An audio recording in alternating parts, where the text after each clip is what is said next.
Olá, espero que esteja tudo bem com vocês, porque comigo está tudo ótimo. Graças a Deus, louvado seja Deus por isso. Vamos estudar hoje sobre evangelhos hebraicos. Antes de começarmos este estudo, é importante esclarecer que o hebraico é uma linguagem semítica, a linguagem em que o Antigo Testamento foi originalmente escrito. Também existe o Antigo Testamento grego, mais conhecido como Septuaginta. Tenho um vídeo no YouTube explicando detalhadamente o que é a Septuaginta. Já o aramaico é a versão mais popular do hebraico, a linguagem falada por Jesus Cristo e os apóstolos. Até mesmo nos grandes seminários de teologia, aprendemos que os evangelhos foram escritos originalmente em grego, o grego pobre, vulgar, bastante popular daquela época, o grego koiné. Mas, na verdade, existem provas arqueológicas e teológicas de que os evangelhos foram escritos primeiro em hebraico ou aramaico e ainda na segunda metade do primeiro século traduzidos para o grego. E por que será que isso aconteceu? Em primeiro lugar, o grego era extremamente popular, a exemplo do inglês nos dias de hoje. Em segundo lugar, sempre houve um forte antissemitismo na igreja, uma tentativa poderosa de se apagar qualquer vestígio semítico, qualquer traço de práticas e costumes judaicos dos evangelhos.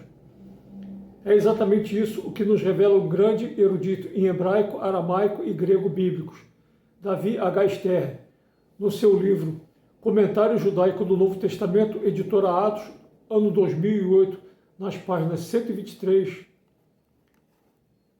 170 a 175, 183 a 188, 334, etc. E no meio da página 631 diz, abre aspas, a pressão antijudaica de segmentos da igreja hoje fez com que expressões judaicas do Novo Testamento desaparecessem, fecha aspas.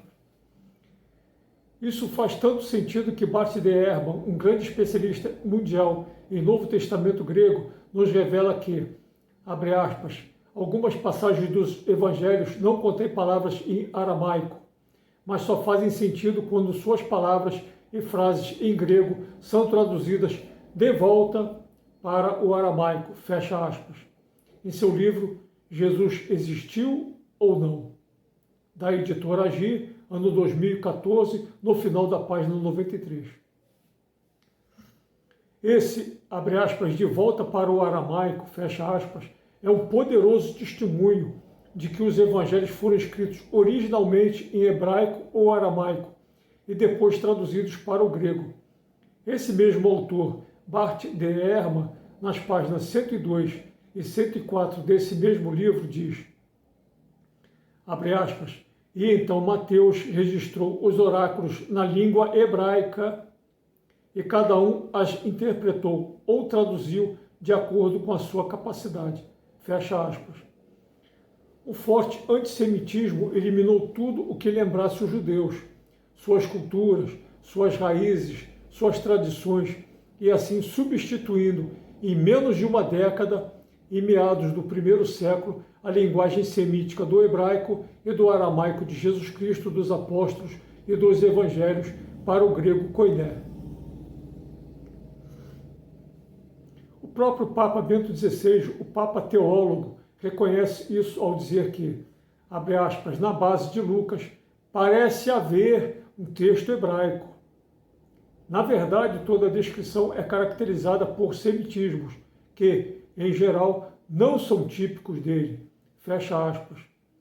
Em seu livro, A Infância de Jesus, da editora Planeta, ano 2013, no final da página 21. Ou seja, o evangelista Lucas era um médico grego, como está em Colossenses 4,14, sem nenhum contato com os semitismos judaicos, como nos revela o Papa, e, portanto, não poderia ter sido utilizado deles, a não ser que copiasse o seu evangelho de fontes semíticas anteriores, conforme está nos 4 primeiros versículos do seu evangelho. Existem inúmeras provas de que os evangelhos foram originalmente escritos em hebraico ou aramaico e depois traduzidos para o grego koiné, como por exemplo no quadro cronológico da Bíblia de Jerusalém, Novo Testamento, das edições paulinas, no final da página 709, onde diz, abre aspas, por volta de 50, consignação por escrito do evangelho oral, o Mateus aramaico, e a coleção complementar, fecha aspas. E ainda no quadro cronológico, no final da página 711, nos revela que esse Mateus aramaico foi traduzido para o grego apenas uma geração depois, cerca de 20 anos depois, ao dizer, abre aspas, o Evangelho grego de Mateus, o Evangelho de Lucas e os Atos dos Apóstolos antes de 70 ou por volta de 80, fecha aspas. Outros livros também confirmam isso, como por exemplo, o Autêntico Evangelho de Jesus, de Geza Vermes, editora Record, ano 2008, na página 12. O incrível livro do Vaticano e de curiosidades papais, de Nino Lobello, editora Santuário, ano 2007, na página 75. Uma história politicamente incorreta da Bíblia, de Robert Hutchinson, editora Agir, ano 2012, no meio da página 234. História eclesiástica, de Eusébio de Cesareia, da Casa Publicadora das Assembleias de Deus, ano 2000, nas páginas 102 e 119, etc., e etc. Ainda no meio do primeiro século, o apóstolo, abre aspas, Bartolomeu, pregou a mensagem cristã na Índia e deixou lá uma cópia do Evangelho aramaico de Mateus, fecha aspas, conforme está nos livros Quem é Quem na Época de Jesus, de Geza Vermes, editora Record, ano 2008, na página 78. E também História do Movimento Cristão Mundial, volume 1, de Dale Irving e Scott Sunkist, editora Paulus, ano 2004, onde no início da página 82 diz que Santo Irineu de Lyon, no final do segundo século, cita Pápias de Hierápolis, onde nos revela, abre aspas, que Mateus havia publicado um evangelho escrito entre os hebreus no dialeto deles, fecha aspas, ou seja, no aramaico. E mais adiante, no meio da página 130, diz que, abre aspas, conforme Eusébio, ele chegou à Índia, onde ficou sabendo que o apóstolo Bartolomeu lá estivera, e onde encontrou um exemplar do Evangelho de Mateus em aramaico, fecha aspas. E para quem duvidar disto tudo, ainda existe, abre aspas, uma versão hebraica do Evangelho de Mateus, achada no século XVI, na casa de um judeu em Roma, fecha aspas. Como está no livro A Bíblia Estava Certa, de Hugh J. Schonfield, editora Ibrasa, ano 1961, na página 48. O padre René Latourelle, grande estudioso das origens do cristianismo, disse que, abre aspas, a respeito do primeiro evangelho, a crítica reconhece que o seu autor, um desconhecido, era judeu-cristão de língua grega, profundamente conhecedor do meio judeu e rabínico, que conservou e utilizou em substância a obra aramaica atribuída a Mateus, fecha aspas, no seu livro Jesus Existiu, da editora Santuário, ano 1989, na página 119. Ou seja, mais uma prova de que existiu, primeiro, um evangelho de Mateus aramaico, antes do nosso conhecido Mateus grego. Outro grande especialista nas origens cristãs, o padre Jean Carminati, disse, abre aspas, quanto mais avançava no trabalho, tanto mais, primeiro em Marcos, depois em Mateus, eu descobria que o corpo visível era helenístico, mas que a alma invisível era semítica. mas que a alma invisível era semítica, sem nenhuma margem de dúvida. Fecha aspas. Ou seja, que o corpo visível dos evangelhos era grego, mas que a alma invisível dos evangelhos era hebraica ou aramaica, conforme está no livro Padeceu sob Pôncio Pilatos, de Vittorio Messori, editora Santuário, 1999, na página 304. E isso somente seria possível se os evangelhos de Marcos e Mateus fossem escritos primeiro em linguagem semítica, ou seja, hebraico ou aramaico, e depois traduzidos para o grego.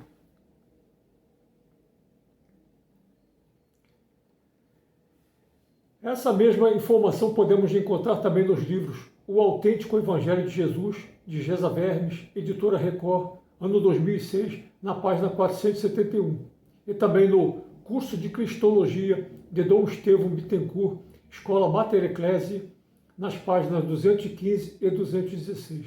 E por que será que os evangelhos semíticos foram suprimidos para dar lugar aos evangelhos gregos, que todos acreditam serem os evangelhos originais? Por que será?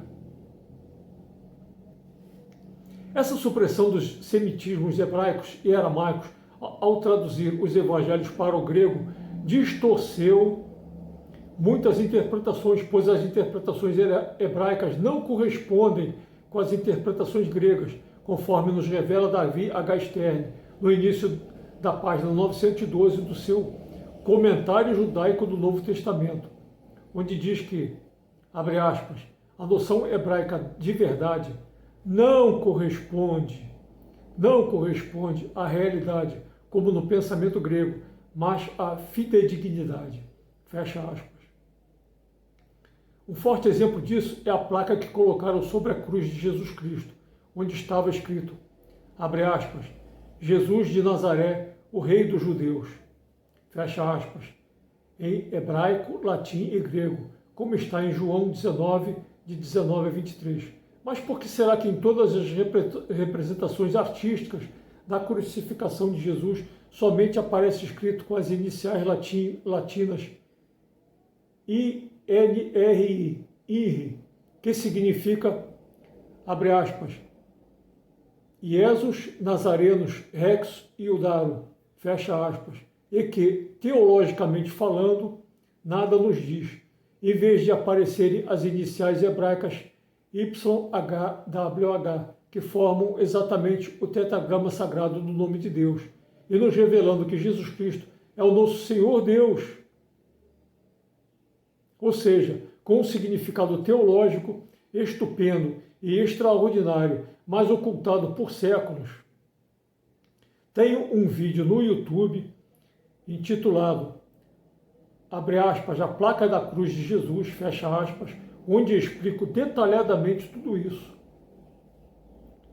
Sempre existirão os que negarão um forte antissemitismo na igreja.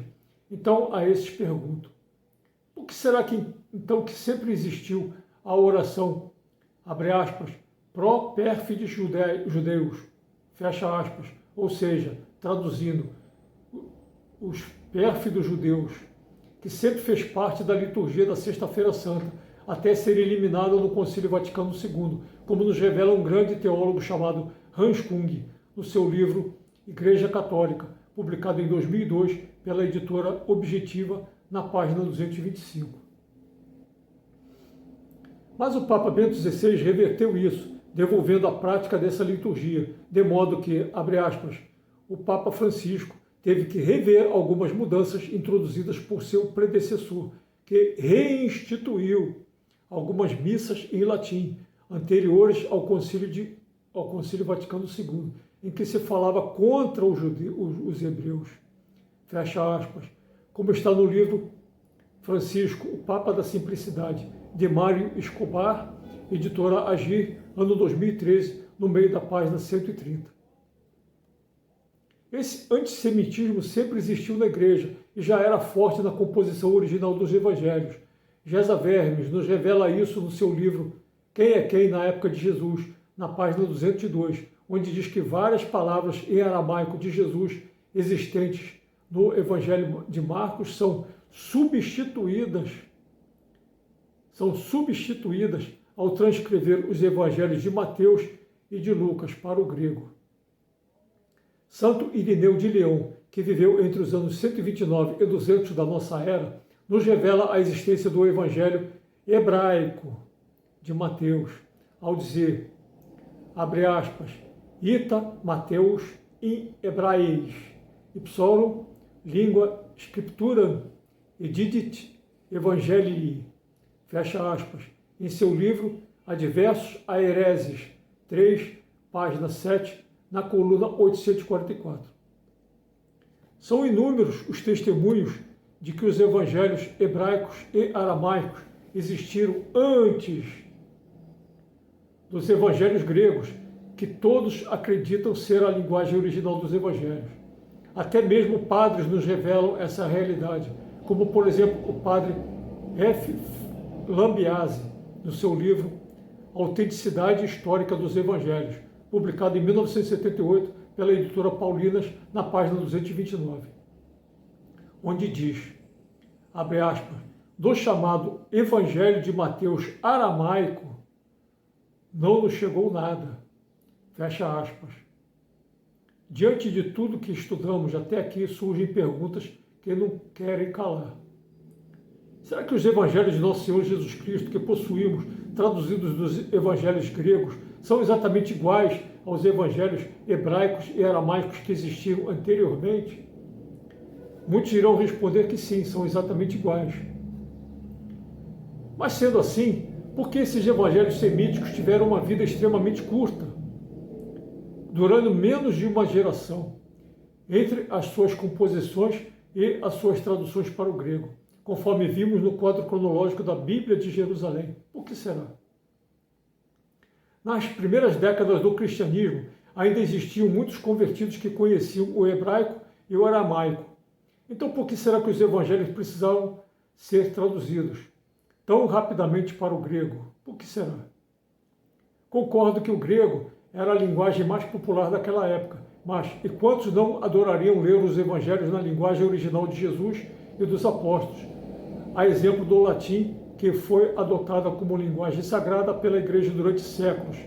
E por que não o hebraico e o aramaico? Por que será? Por que será?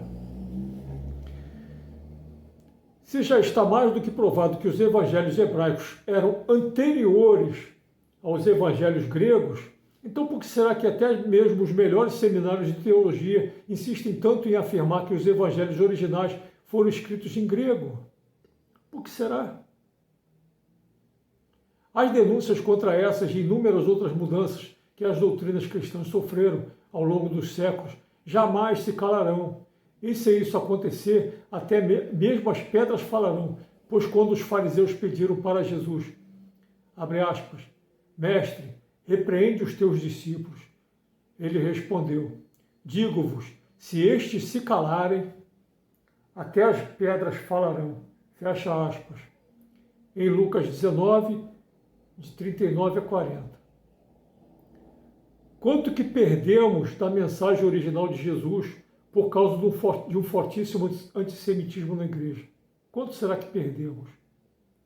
Creio que nem eu e nem vocês encontraremos as respostas para essas perguntas. Então que Jesus Cristo, nosso Senhor Deus e Salvador, tenha misericórdia de todos nós. Aleluia.